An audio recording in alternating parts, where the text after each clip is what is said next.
There it is. Okay.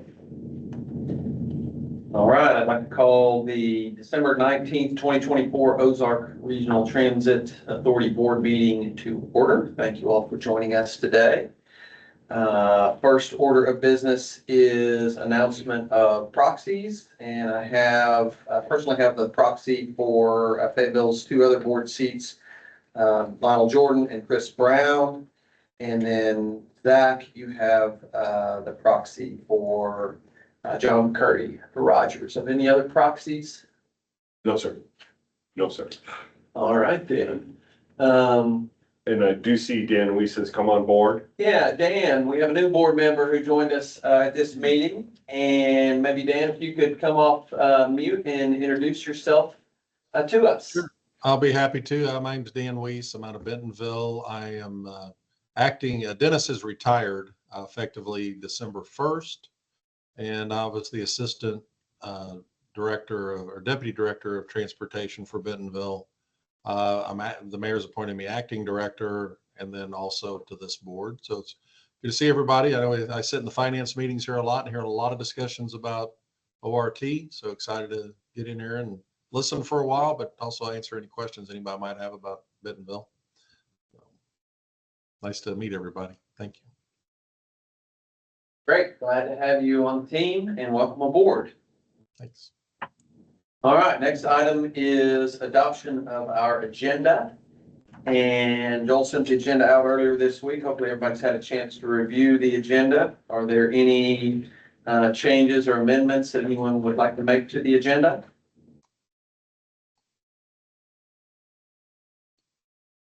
If not, I'll entertain a motion to adopt the agenda as presented. Make motion. Can I get a second? I'll second. Motion and a second. All in favor, say aye. Aye. Aye. Any opposed? All right, agenda is adopted. Next, we have our public comment period. Do we have anyone from the public who is with us who would like to address the board?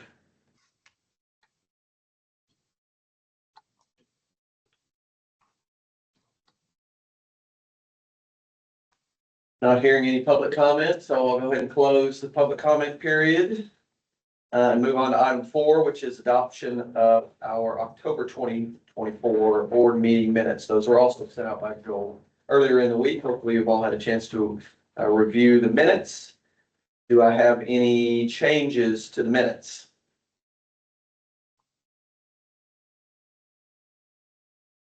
If not, I'll entertain a motion to approve the minutes as presented. Make a motion to approve. Second. Have a motion and a second. All in favor, say aye. Aye. Any opposed? Aye. All right, then we'll move on to our Northwest Arkansas Regional Planning Commission update. Tim, razzle dazzle us. Thank you, Peter. Thank you, board. My update mainly today is about the areas of persistent poverty, bus stop design and engineering grant. Regional Planning Commission has a contract with Olson. We've identified 6 bus stops along ORT routes, 5 stops along Razorback Transit routes that are going to be studied for design and engineering and environmental work for bus stop improvements. No, I didn't say construction and implementation. So now that we have the stops identified, the contract in place, looking at a notice to proceed January 1 for them to do their work. I'm starting to think about, okay, how are we going to fund building these improvements once the work is done? And included in this scope is NEPA clearance. So the idea is these stops will be eligible and ready to go for additional federal funding to build them. So regional planning call for TAP projects for this year's January. We're hoping it's in January 26 also. So this is a bug in your ear. Whenever your city is starting to think about budgets for 26, you can plan to hear me knock on your door about, hey, you should apply for these bus stops for TAP or CRP. So that means thinking about budgeting for the match that would be required to submit for that. So I'd love to get these things built. The NEPA clearance that's gonna come along with this isn't good forever. So the designs, they'll be good. But if don't hold me to this, I think it's 3 years, on how long the clearance that comes along for this work will be good for. So if we don't build them within that time, then we've got to redo that environmental piece. So that's the update. And then the other project I wanted to mention is our transit alternatives study. WSP is working on that for us. And on December 11th, 12th, we had our first stakeholder group meeting with them. It was a large multidisciplinary group. The consultants went over the existing transit conditions. Not everybody that's, in this type of stakeholder group meeting is in the weeds as much as we all are. So, school districts, businesses, and hearing from them about, what they see transit looking like in the future and updating them on the study and hearing from them. So, the project's underway. We're happy with the work WSP has done thus far. So that is the regional planning update. Any questions? This is Dan Weiss, and sorry, I'm new, but I do have a question. On these, so we're working on a community development block grant for don't have a lot of low-income areas in Bentonville, but we do have one, and it is within 2 blocks of a bus route, and probably warrants a bus shelter if we were going to put a bus route there. I didn't know, and it's adjacent, or it's on 10th, basically near the 8th Street route we're currently running. Is there consideration about altering a route a few blocks to get into an area where we potentially have a large number of riders, and then putting a shelter there is this something would fit into that grant, or is this something would have to be a totally different process? So I'll talk about the altering of a route. Dan, what we can do is we can actually take a look at that, see how it fits in the route alignments at this point in time.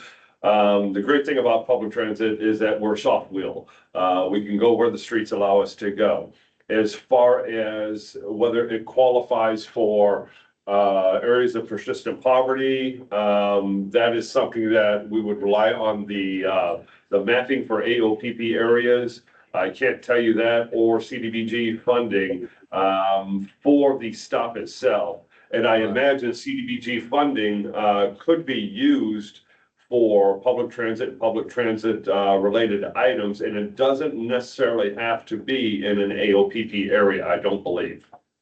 So I can give you the location. It's basically Southeast C Street in Bentonville between 10th, actually it ends up being more like 11th and 14th. So it's right at one of the major crossings across the highway. It's got full traffic signal. There's schools all over the place. And there's a low to middle income area adjacent to it. We're looking at adding a trail there already as part of the city project, but I feel like it's probably a good area for picking up people that need public transportation, and then trying to figure out a way to put a stop in there for them. So the actual project is just a trail addition along the side of C Street between 12th and 14th is what we're already working on. We're looking at spending the next 2 years worth of CBDG money on that. And if we could have a shelter in there at some point during that time, it'd be fantastic for the neighbors. Beautiful. Hey, what we'll do, Dan, is in a separate meeting, you, myself, and Tim, we can sit down and we can go over those lines of route that I sent out over the last day or so. Yeah, I just haven't had a good chance to look through those yet. That'd be We, great. yeah, we see where some of those can be, adjusted east, west, north, south, by a block or two. Yeah. All All right, right. thank you. Yes, sir. Perfect. Thank-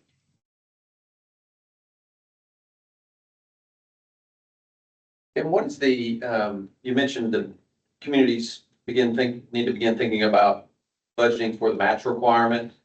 What percent is that match requirement? 80/20. 80/20, so 20 is our portion, okay. And I think it can be, like I know before the city of Fayetteville, you have your own department for building things and some of that can be used for, In time. in kind, yeah. Okay. Sometimes, I don't know if that's eligible for this specific. We can We can look, we'll have to look at that and see if in kind, but a lot of times in kind is eligible, so there may be some opportunity with that. With the Good cities, enough. if they have their own departments to help put in some of it. And could we, as a board, approach or submit an application to pursue all these So stops that are being designed? that is another great question. And we can, let me do some, before I answer that. Yeah. Let me look into that. Yeah, because we could look at a wide variety of FTA specific grants and I will never speak for the guys down in Little Rock, but there is always the capability of FHWA funding to be flexed. Or alternatively, could the cities go to plan commission to submit the application and find out? That, in my mind, that's how it would go. Okay. Because the stop is in your city. Okay. But I would love to think creatively Yeah. on how to get this stuff. The regional effort that we Yeah. pull together. And then another question on the transit alternative study, remind us what the schedule is on that project? So right now they're in they've just finished up existing conditions. They did a visit here, talked to transit providers, talked to the cities. They've done one stakeholder meeting. There's going to be a public, engagement session in the spring. There's going to be a couple of additional stakeholder meetings, as we go through 2025. We're going to ultimately identify through all this process, a locally preferred alternative between, the three modes that we're looking at: commuter rail, light rail, BRT.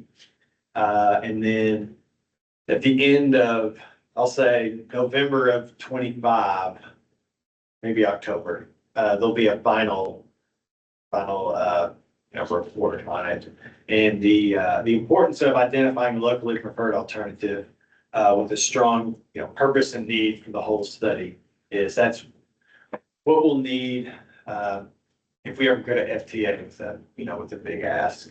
So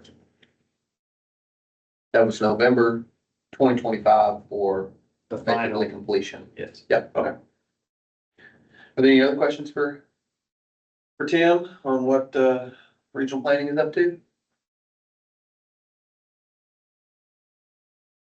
All right, then let's move on to item 6, which is our financial report. Mindy's turn to razzle dazzle us. All right.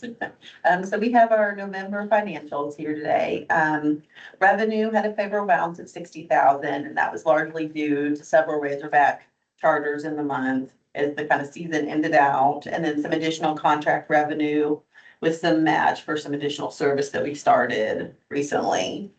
Our expenditures had a little bit of unfavorable balance. We did have some positive things, which are fuels and supplies were still positive, and our insurance as well. But we did have some things that were higher, salaries and wages, mainly due to the Razorback charters and some additional outside labor with a large repair on a cylinder head replacement.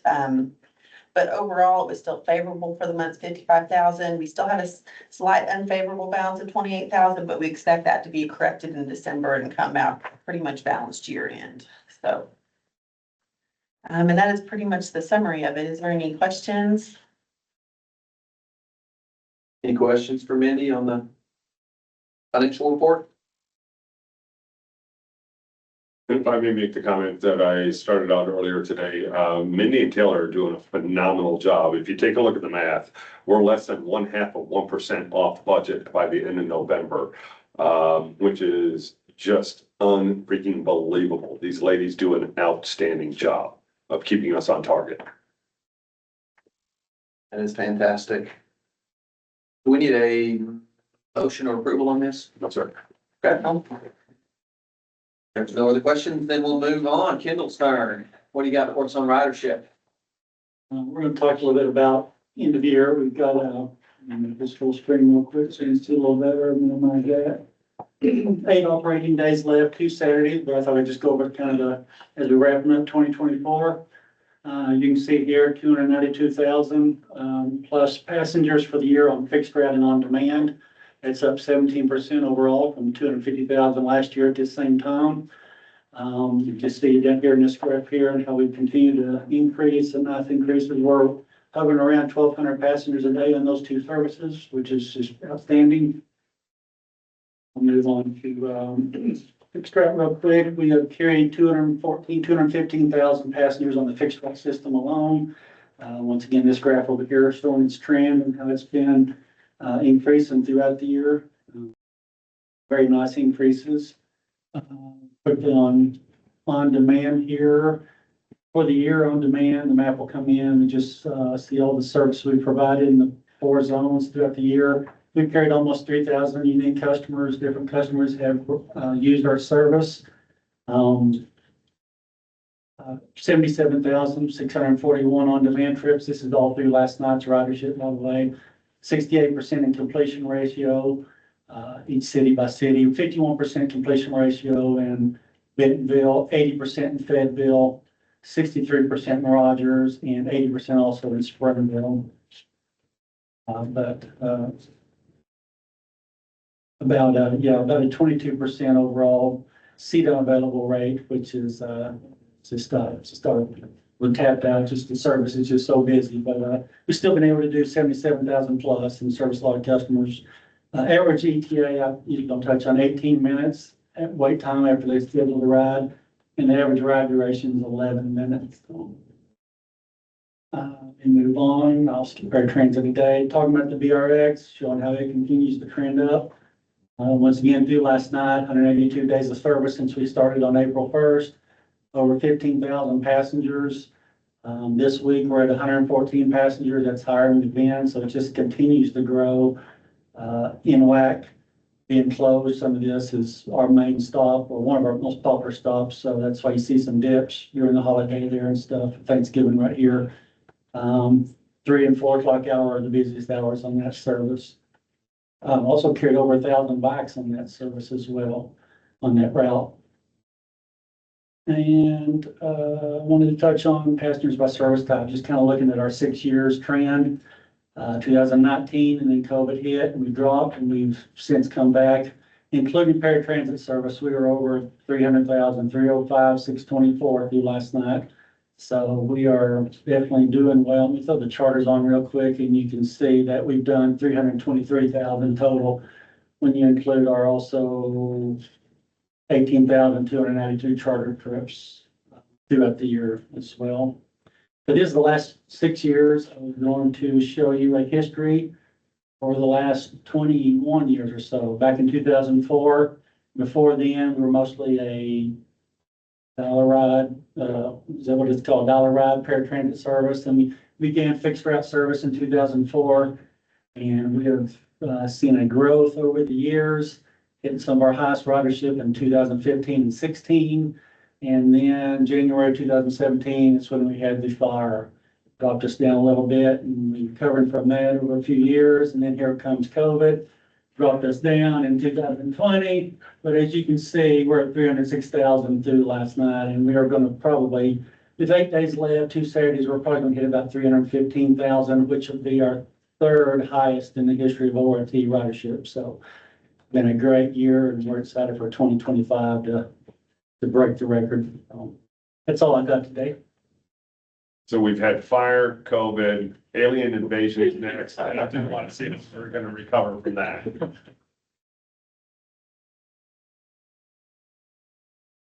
Very impressive statistics, sir. Do you have any questions on the ridership report?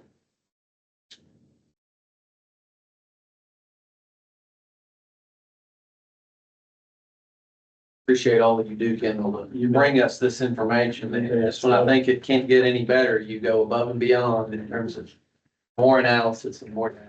It's a lot of Never fun, ceases to impress me. Thank you. fun to watch it grow. That's right. Right. All right, then let's move on to number 8 with our communications update. That'll be Lakeisha online. All right.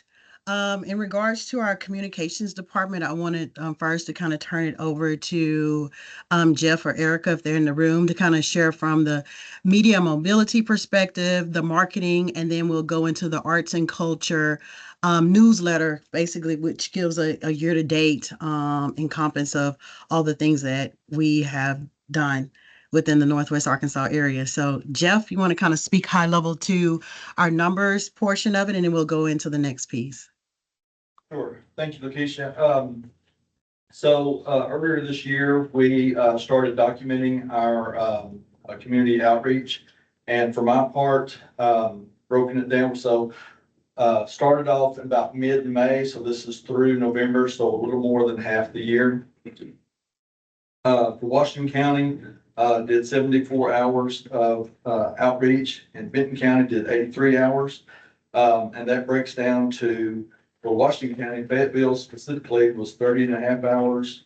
Springdale specifically was 43 and a half hours. Bentonville specifically was 25 hours, and Rogers specifically was 58 hours, for a total of 159 and a half hours of outreach.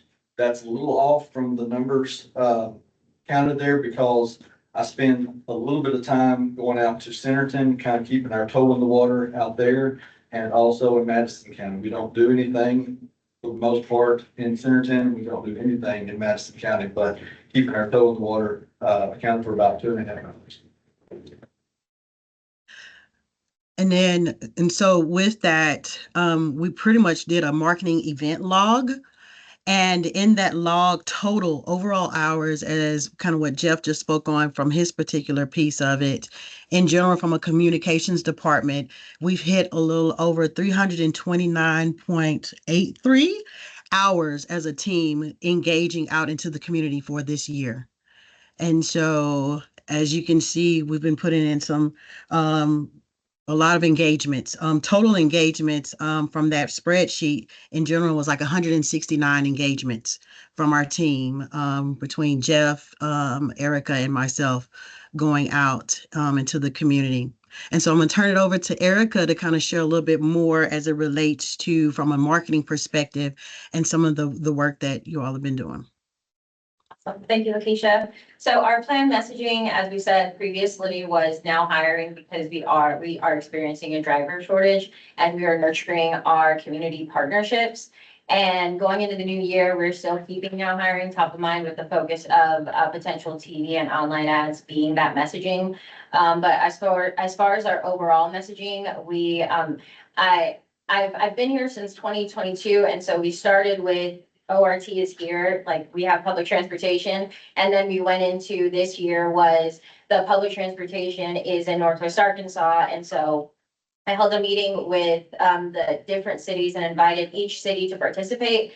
Unfortunately, Bentonville was not able to make it, but we did have Rogers, Springdale, and Fayetteville there, where we shared what the messaging would be for 2025. And so we're going to start not separating it, but exploring what you can do in each city with public transportation.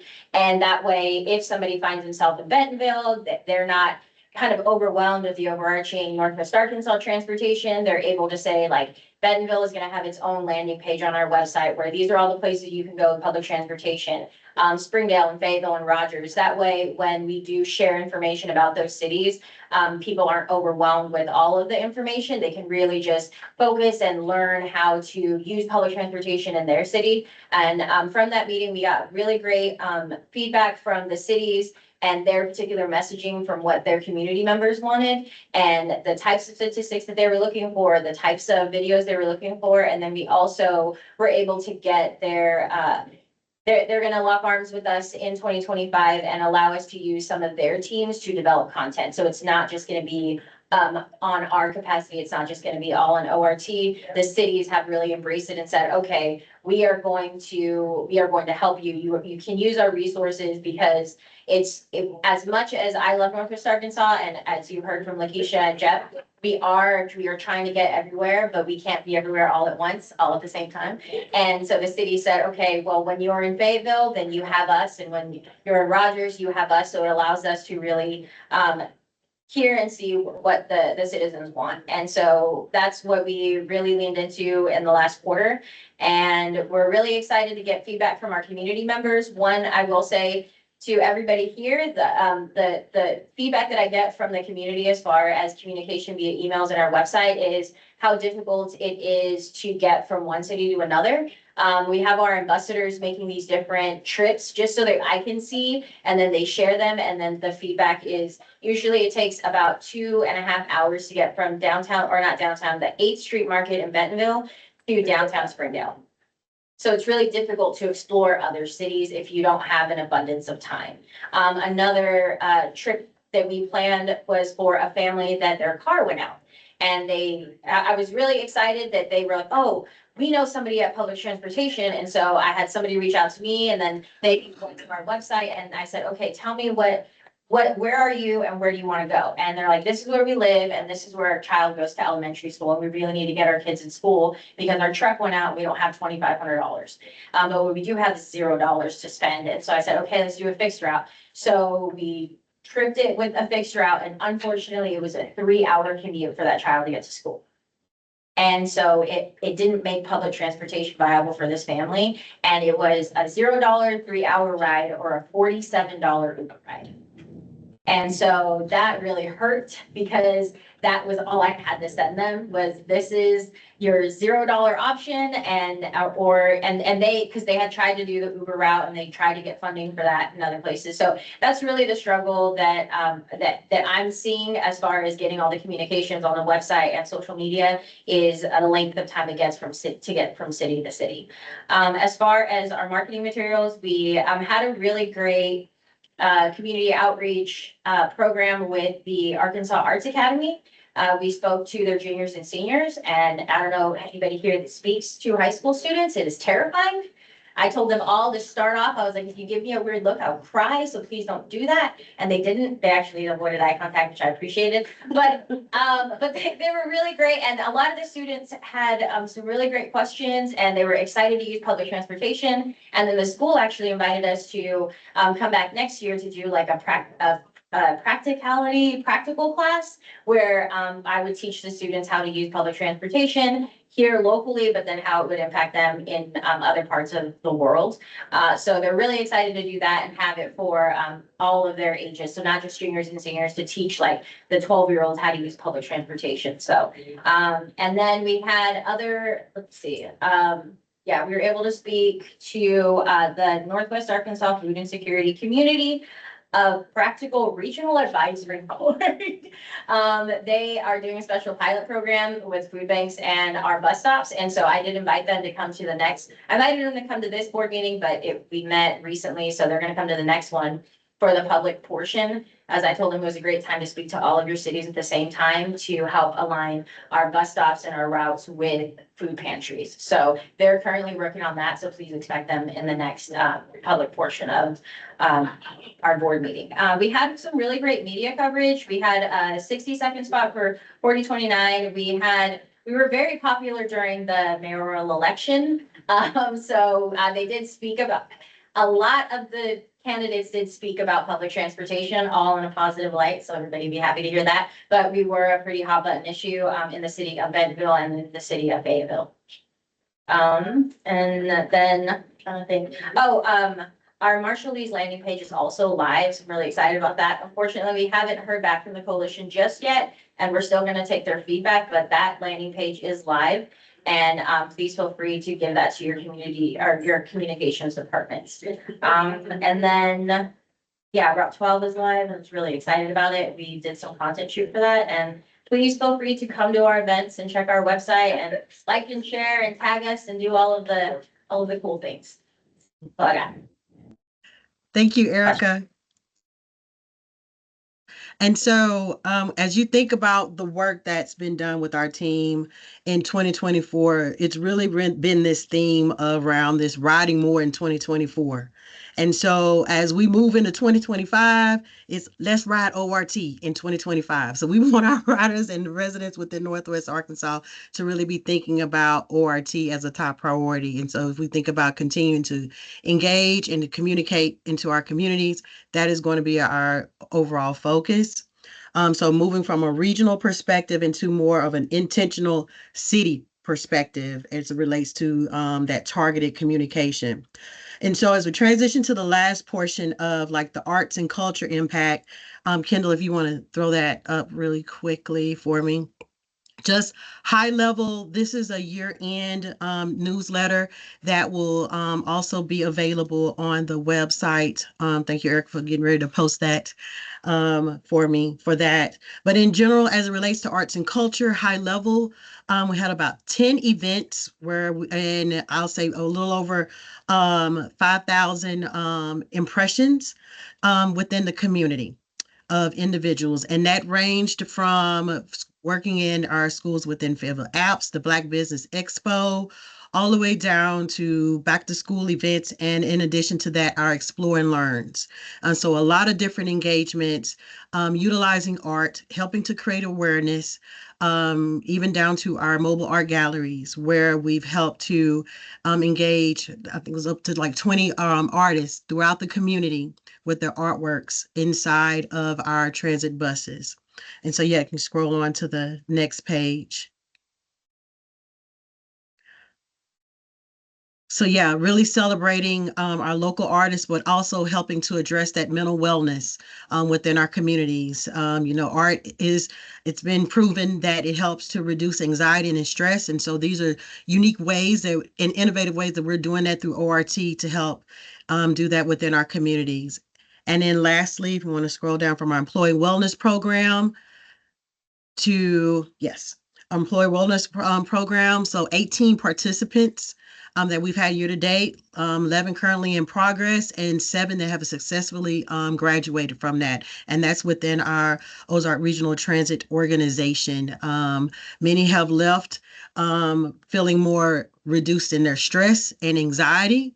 And also just, I'll say, self-efficacy of them just rediscovering more about themselves. And then we can go down to the last slide here.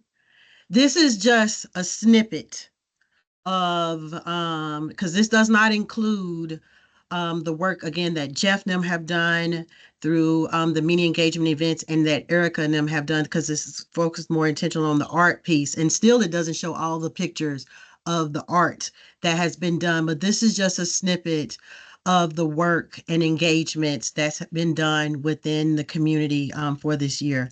I just want to personally just thank everybody for helping to support us, from the drivers all the way down to operations team to maintenance, everybody for helping to support us to be able to execute these different community engagements effectively and efficiently. And so really excited and looking forward to what's to come in 2025. So thank you. All right, thank you, Lakeisha, Jeff, and Erica for that report. Exciting to hear all the work that's going on in conjunction and in coordination with Olson Arts and Culture. I think that's definitely a growing and thriving area in many of our respective communities. And I also really appreciated hearing the focus and emphasis on kids and particularly those teenagers, preteens. Those are folks that can't drive. So transit can definitely be part of a parent's solution to moving their kids around to all those activities that are going on. And so, yeah, let's ride ORT in 2025. I love it. Okay, moving on to number 9, open discussion on transit successes and opportunities in our respective communities. I think that's us board members. Yes, sir. Yes, sir. All right. So any thoughts or comments any of the board members want to make on anything coming up? You guys got anything? City of Rogers is continuing to install shelters at opportunities we have. Especially Pinnacle Hills, by the Convention Center. And we got some opportunity here in downtown Rogers coming up. So, Cool. very excited. I think we're making some headway on our stop at the library, the issues we've been having there. We got the mayor on board with increasing night shift PD patrol, which I think that coming from him means a whole lot more than it does coming from me. So, Thank you, by the way. yeah, no problem. So I think I haven't heard any more reported issues. I don't know if you guys have, or I think we're all good for now. as far as I'm aware. It's a little messy this morning.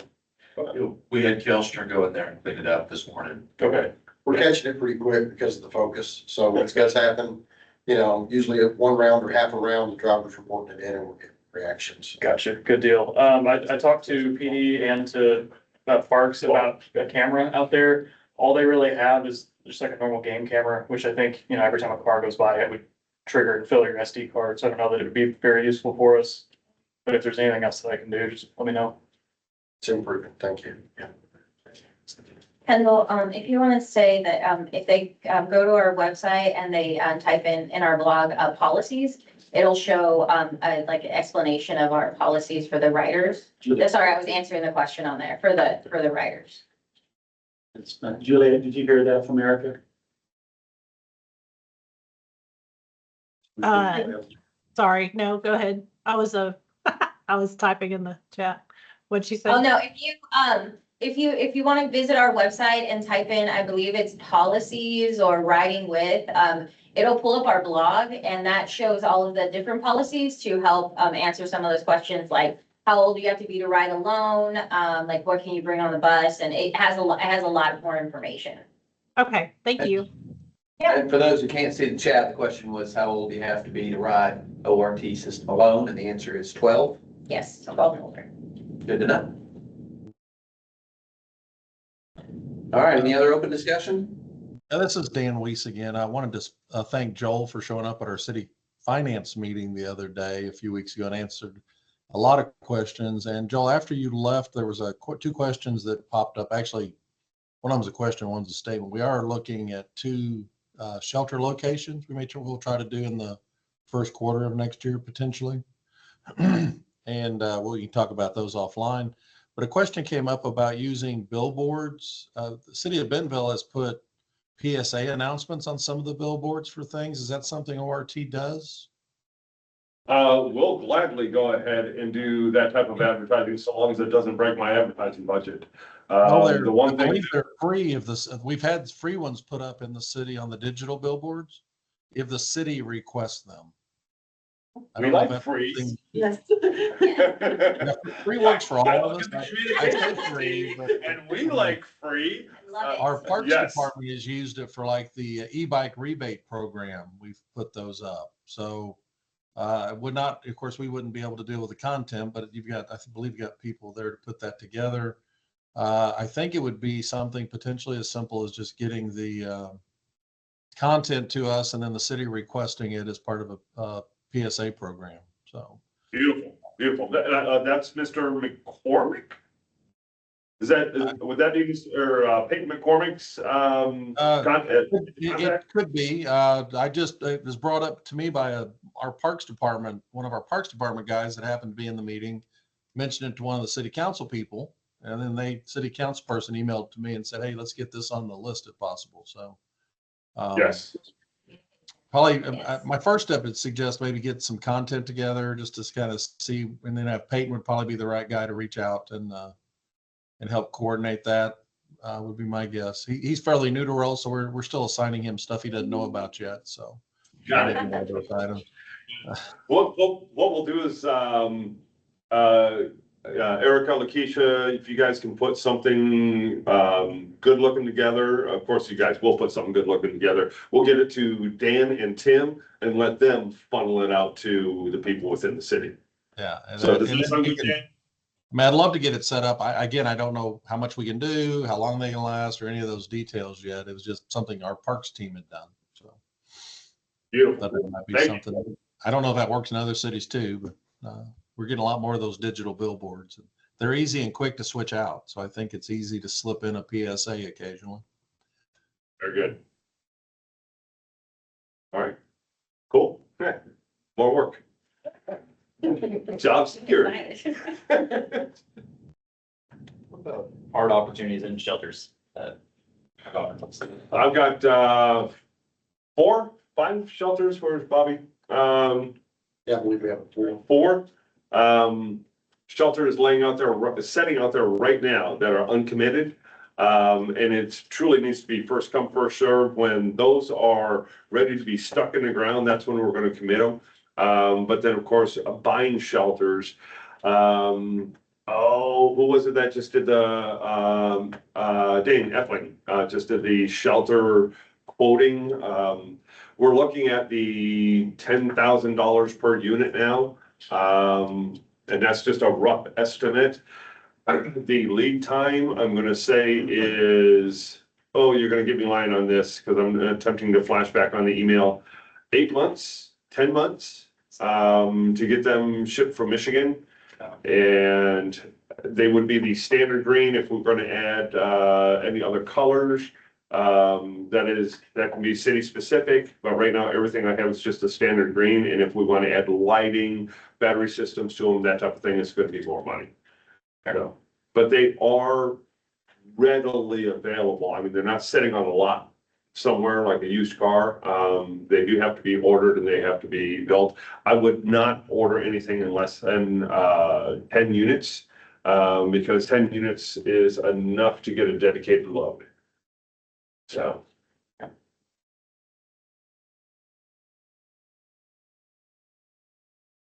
All right, any other open discussion? Okay, we'll move on to the executive director's report. What do you got for us, Joel? All right, one of the big things that you guys allowed us to do is continue on with the APRS program for 2025. That is still plugging along swimmingly well. With the one thing that we've got to wait on is Arkansas legislators.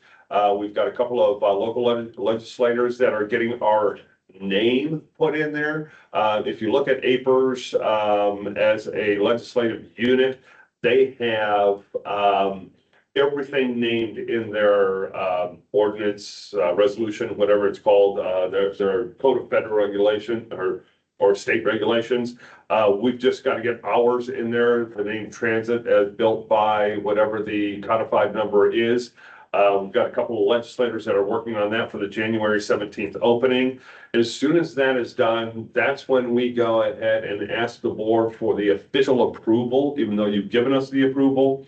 We send them down the meeting minutes. When they send us down the meeting minutes, this is where I'm going to get misdirected. We got 10 days. Well, no, that was we have to get it notarized with. Notarized with and it. sent back to them. Yeah. And then the next month it would start. So if we did it now, it would start in January, but we wait till January so that we can start in February. Because as soon as you guys as a board say, yes, green light, go, then we've got our steps that have got to be done, and immediately it starts right after that. So that is just, we're playing the hurry up and wait game on a timeline to make sure that we are in the codified rules and regulations for the state of Arkansas. So it's a simple task. It's just a time task because legislation doesn't open until January 17th. Is that a bill that has to be passed by the legislature? So there's already a bill, it doesn't specify the number that we were formed under, the transit authority. It doesn't specify that specific one, so that has to be put in there, even though our description and our understanding, they thought it was already okay, but then they realized, okay, this is actually reference this specific one, so they have to make sure that's added So it's a in. change to the state. Yeah, they have to make a change to it. It's not like a whole new bill, but it's just like. Full legislative action? Legislative action. I don't know how full is full, but legislative action. I'm Yeah. asking because I'm wondering if there's gonna be a bill that we need to advocate for. Yeah, and I don't think it's a whole separate bill. I think we'd just be adding it to the current Okay. bill. But it's just like they have to make an adjustment. Who's carrying the water on this? Ussery. Oh, no, not Ussery. Oh my God. Starts with a U. I said Ussery, and that's Bill, oh my gosh. Under. Unger, yeah. Yeah, Steve. yes, Steve Unger, yeah. Yeah, I said Usry because I got Bill Usry stuck in my head for a moment. Yeah, but yes, it's Unger that's gonna do it. The Smart Grant application, if you guys remember, we put in for that Smart Grant application. We did not get round one for 2024. So we'll be putting in for round one in 2025. The bullet points down here is what came straight from the selection committee. There were 380 applications, 34 applications were selected. We scored overall a medium. Some things that we scored high on and some things that we scored low on. The great thing that they did state was overall the proposal has merit, consider future grant opportunities. We can take that application, we can polish it and resubmit it. So it's going to be a much easier application when that smart grant comes through, that smart grant opportunity comes through again in 2025. We won't know when we're going to have a smart grant opportunity in 2025 because the granting opportunity is not tied to a CR, continuing resolution. It's tied to a budget. Of course, all know that come hell or high water, something's going to happen tomorrow at midnight, whether we have a budget or we have a shutdown, or actually we have a CR till March or we have a shutdown. It's the game that we play, screwing around with federal funding. And I say this year after year when they do this, if I ran ORT the way that they run this, you guys would have fired me by now. So I just want to make sure, I mean, it's a small bar to jump over, but I just want to be better than the federal government budgeting process. So it'll be a hurry up and wait game on this one, but when it's ready to, when we get the notification, we'll be ready to go.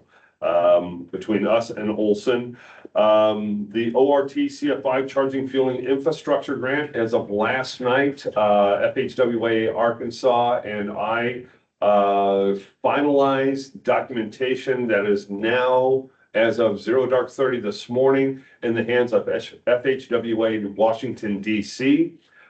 So now they get to look at this and wait for, and Tim, help me out with this, when the STIP gets completed and this project gets in the STIP, it's already marked or written into the paperwork and now just has to be something on the state side to be in there. Is that right? That's right. That's kind of right. So, I mean, again, another legislative hoop that we've got to run through, I guess. RDOT's on board with it. Everybody's on board with it. FHWA Arkansas is on board with it. And so I've done everything I need to do at this point in time for FHWA to do their thing, but they've got to wait for the state to get it into the State Transportation Improvement Plan, which is the STIP. For those of you that don't play in that acronym right there, we're ready to rock and roll. The goal and objective is in the first quarter that we have the RFP out for design build process. 2025 is spent designing and building all of the charging stations with amenities attached, including bus stations where we need them. Regardless of what we need, parking, bus stations, sidewalk, that type of stuff, electrical pole to it, possibly solar kickers on some of them. We're going to look at every opportunity to make each and every one of these things a success as we get them implemented. And then the construction phase is first shovel of dirt, hopefully January 1, 2026. And last light turned on December 31st, 2026. I've been told that that is aggressive, but it is achievable. So that's the goal. And there's 17? 17-ish. Yes. The good thing about this is if we find that we can submit for combining. If we find that two of them don't necessarily make sense in an area and only one of them makes sense in an area, and we can combine some of those dollars, we can make it happen there. The good thing about FHWA is we can put in for slight adjustments here and there, just don't ask for more money. I mean, they set that standard right there. They made that statement. And so we're going to go with net zero changes.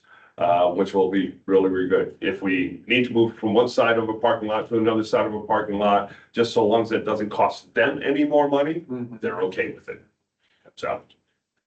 Razorback football, I do want to talk about this briefly. We did do the 6 home games. It did add 16,000 passengers to the ridership count and $98,362 to our revenue line. I think that's the highest year so far of revenue coming in.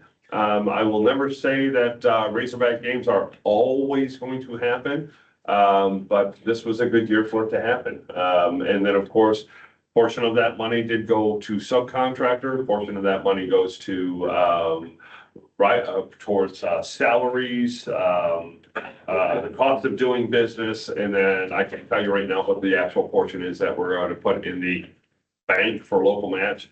But we did a good job this year of getting the buses out there and getting the work done, even with all the additional work that we're doing in the cities that we're serving. So we're doing really good with Razorback games.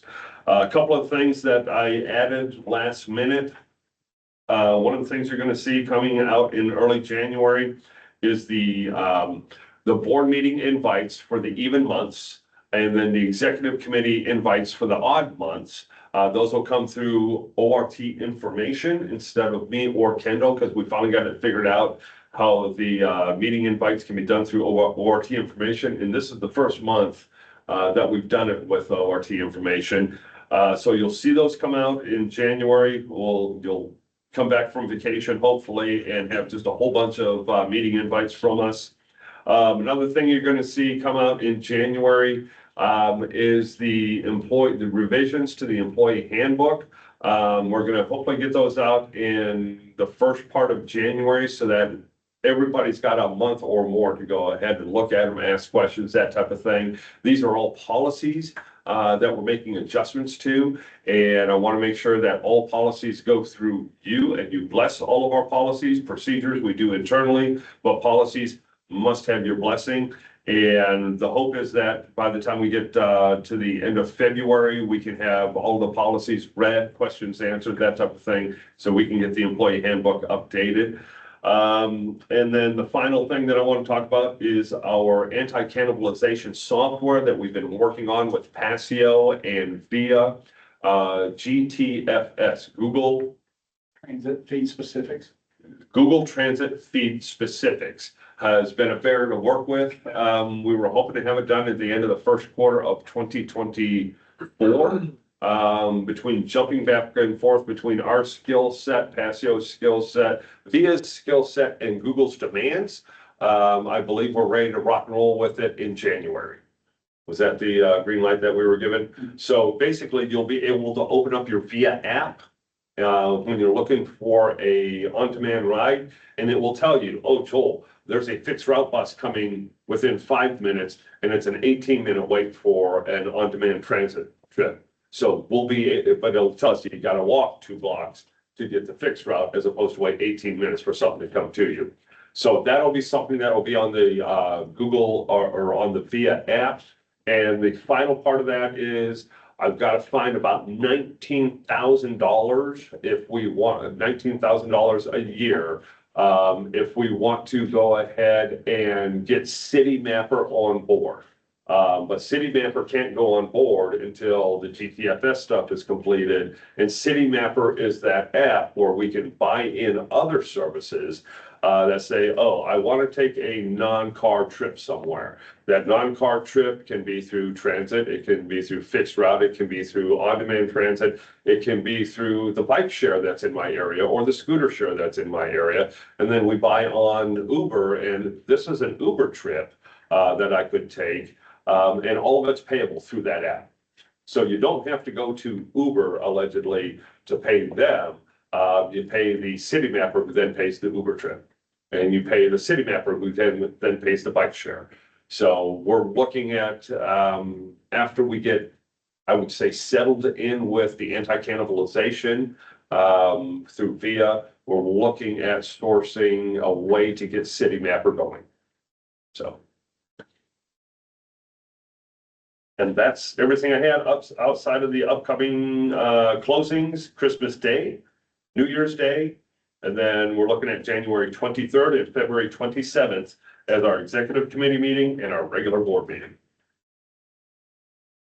Questions? Questions for Joel?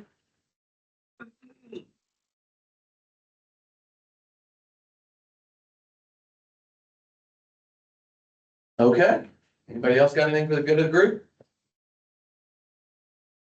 2024 was a great year, ladies and gentlemen, and thank you very much for all of your support. I know. Let's ride ORT in 2025, right? Yes. Get on the damn bus. Do I hear a motion to adjourn? I will motion. I'll second. Motion and a second to adjourn. All in favor? Aye. Aye. Any opposed? That's all right. Thank you very much. Thank you all. Happy holidays. Take care, guys. Happy holidays. Thank you, everybody. Thank you. Happy holidays.